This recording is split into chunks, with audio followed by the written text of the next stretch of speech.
नमस्कार, आप देख रहे हैं सेल्फ मेड ट्यूटोरियल, जिसमें आज के लेक्चर सीरीज में आप देखेंगे UGC net JRF previous year question paper. आज का टॉपिक है औपनिवेशिक भारतीय समाज। तो आज ये प्रीवियस ईयर जो क्वेश्चन पेपर है 2011 से 2006 तक का है कि इस चैप्टर से किस तरह के क्वेश्चन पूछे गए हैं, उसका पैटर्न क्या रहा है, और साथ ही जो प्रश्न पूछे गए हैं उसके आंसर भी व्याख्या के साथ आपके समक्ष प्रस्तुत की जाएगी। तो चलिए क्वेश्चन देखते हैं एक बार। दिसंबर 2011 में जो पूछा गया है औपनिवेशिक भारतीय समाज से जो प्रश्न बनता है वो आप देखेंगे। कथन ए कारण आहार। भारतीय राष्ट्रवाद के विकास में पाश्चात्य शिक्षा की महत्वपूर्ण भूमिका थी। कारण पाश्चात्य शिक्षा ने इसके विकास के लिए सहायक एक समालोचनात्मक वार्तालाप का सृजन किया। बिल्कुल सही, बिल्कुल सही। तो आप टिक लगा दें। आंसर 1 का ए हो जाएगा। ए और आर दोनों सही है। आर ए की सही व्याख्या करता है। प्रश्न संख्या 2, निम्नलिखित प्रतिष्ठानों को उनकी स्थापना वर्ष के क्रम में व्यवस्थित कीजिए। ओके, ये सब कुछ संस्थाएं हैं, जैसे Indian association for the cultivation of science, society for the exhibition of general knowledge, Bihar scientific society, Aligarh scientific society.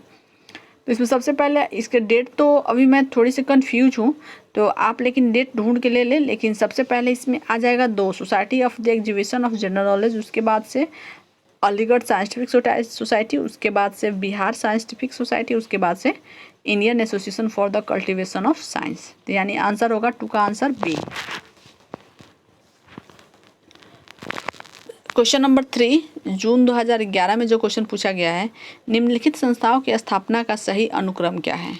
यानी कि बनारस स्थित Sanskrit college, Fort William college, Calcutta मदरसा, एशियाटिक सोसाइटी ऑफ बंगाल। तो सबसे पहले इसमें स्थापित हुआ था कलकत्ता मदरसा, उसके बाद से एशियाटिक सोसाइटी ऑफ बंगाल, उसके बाद से बनारस स्थित संस्कृत कॉलेज, और उसके बाद से फोर्ट विलियम कॉलेज। ओके, तो आंसर हो जाएगा ए, 3 का ए। मौलाना अब्दुल बारी का संबंध रहा है किससे? फिरंगी महल स्कूल से। फिरंगी महल स्कूल से अब्दुल बारी का संबंध रहा है।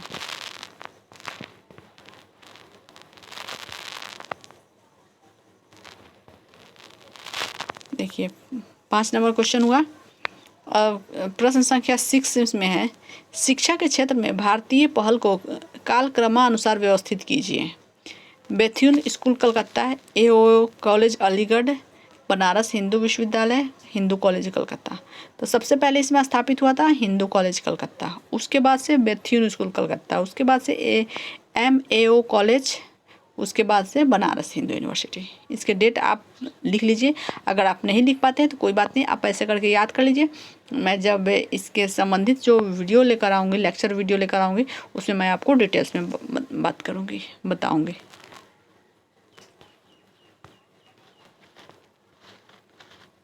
ये था प्रश्न संख्या 6। अब हम 7 देखेंगे।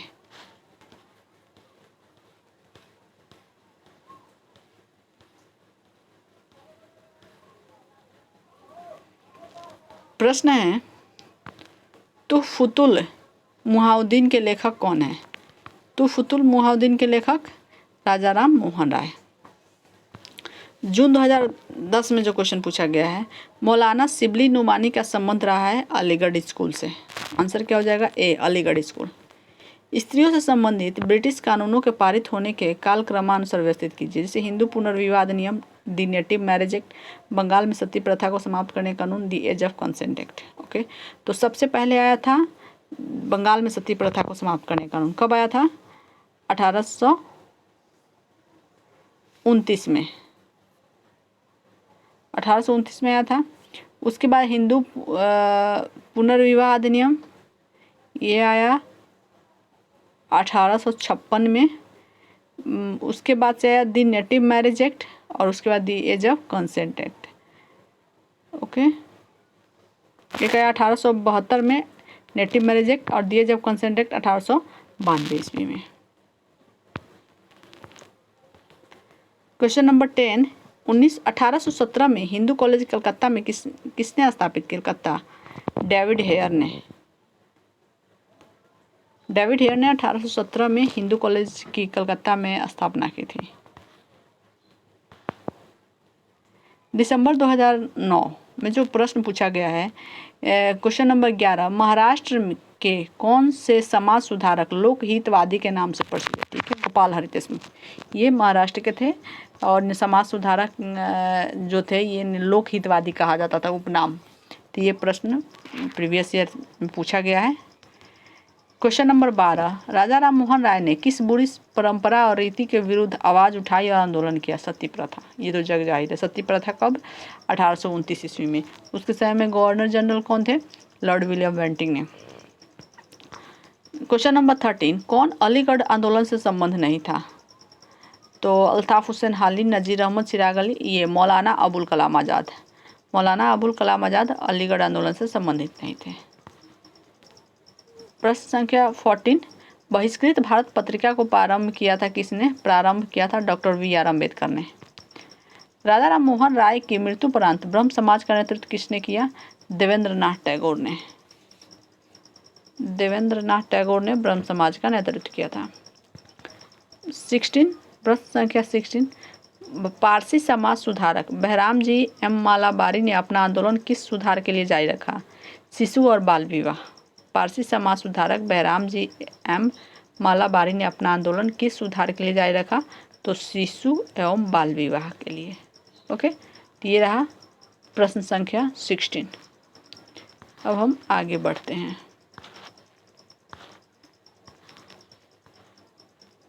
दिसंबर 2009 में पूछा गया जो प्रश्न है, प्रश्न संख्या 17, 19वीं शताब्दी का प्रमुख समाज सुधारक कौन था? 19वीं शताब्दी का मतलब 1800 कुछ में हुआ, तो ये थे बहराम जी एम मालाबारी। प्रश्न संख्या 18, महात्मा गांधी द्वारा स्थापित हरिजन सेवक संघ का प्रथम प्रेसिडेंट कौन था? जी.डी. बिरला। महात्मा गांधी द्वारा स्थापित हरिजन सेवक संघ का प्रथम प्रेसिडेंट कौन था? जी.डी. बिरला। प्रश्न संख्या 2 जून 2009 में पूछा गया है 19, विधवाओं की शिक्षा के कार्य में दो प्रमुख लोगों का योगदान था, यानी विधवाओं को शिक्षा देने के लिए किस समाज सुधारक ने बढ़ चढ़कर कार्य किया? डी.के. कर्वे और पंडित रामाबाई। डी.के. कर्वे और पंडित रामाबाई ने। अडयार में प्रसिद्ध केंद्र और मुख्यालय था किस संस्था का? थियोसॉफिकल सोसाइटी का। किसने आह्वान किया कि एक धर्म एक जाति एक ईश्वर मनुष्य वर्ग के लिए होना चाहिए? श्री नारायण गुरु ने। ऐसा श्री नारायण गुरु ने कहा है। प्रश्न संख्या 22, सर सैयद अहमद खान के विचारों और अलीगढ़ आंदोलन का घोर आलोचक कौन था? जमालुद्दीन अफगानी। 2008 में जो प्रश्न पूछा गया है 23 नंबर, कि निम्नलिखित को सही काल अनुक्रमिक क्रम में रखें।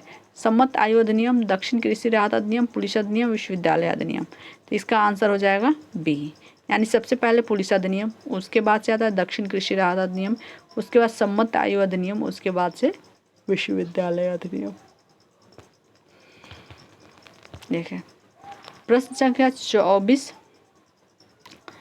इसमें ये करना है, मिलान करना है, जैसे बंगाली वंदे मातरम, अमृत बाजार पत्रिका, बंगवासी। चलिए इसमें मिलान करते हैं। बंगाली किसकी है? सुरेंद्र नाथ बनर्जी की। वंदे मातरम बंकिम चंद्र चटर्जी की। अमृत बाजार पत्रिका, ये हो जाएगा अमृत बाजार, देख लेती हूँ इसमें आंसर क्या दिया है। तो बंगाली ए का 3 सुरेंद्र नाथ बनर्जी, ठीक है। वंदे मातरम बंकिम चंद्र चटर्जी, अमृत बाजार पत्रिका मोतीलाल घोष, बंगवासी अरविंद घोष। सॉरी बंगवासी जो है वंदे मातरम, सॉरी फिर से मैं देखती हूँ। बंगाली किसकी है? सुरेंद्र नाथ बनर्जी की। वंदे मातरम अरविंद घोष, अच्छा। अमृत बाजार पत्रिका मोतीलाल घोष और बंगवासी बंकिम चंद्र चटर्जी। ओके, तो इसका आंसर हो जाएगा डी।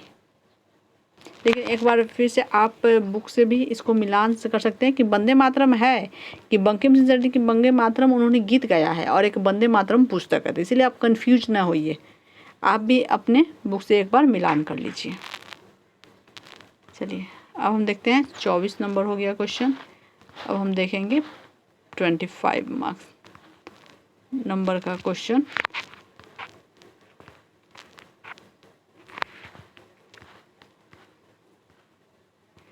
निम्नलिखित को सही कालानुक्रम में रखें।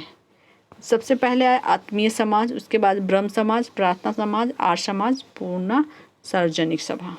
ये बी आंसर है। अब एक बार ये इसे बहुत ही सावधानी पूर्वक इसको पढ़ लीजिए, इसी से कुछ क्वेश्चन नीचे पूछे गए हैं।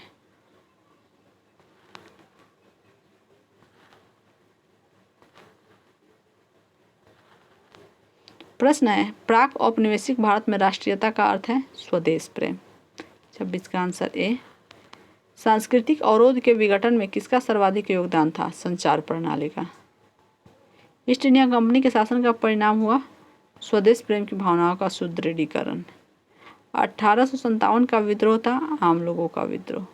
तो ये रहा टोटल 29 क्वेश्चन जो दिए गए हैं, और साथ ही ये टॉपिक था औपनिवेशिक भारतीय समाज, यानी औपनिवेशिक भारतीय समाज में महिलाओं के लिए, बच्चों के लिए शिक्षा से संबंधित समाज सुधारकों द्वारा कौन से कार्य किए गए, कौन से नियम लागू गए, कौन सी पुस्तकें ली गई, इन सारी बातों का जिक्र इसमें किया गया है।